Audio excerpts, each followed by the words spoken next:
Видео, снятое очевидцем в штате Мэриленд, запечатлело напряженный момент. Агенты миграционной службы пытались задержать мужчину, когда рядом собрались прохожие, пытавшиеся воспрепятствовать аресту.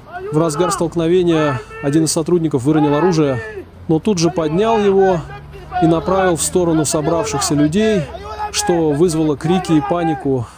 Инцидент произошел 24 сентября и стал очередным примером критики в адрес иммиграционной политики администрации Дональда Трампа, обвиняемой в чрезмерной жесткости. Put the gun down. Put the gun down. Put the gun down.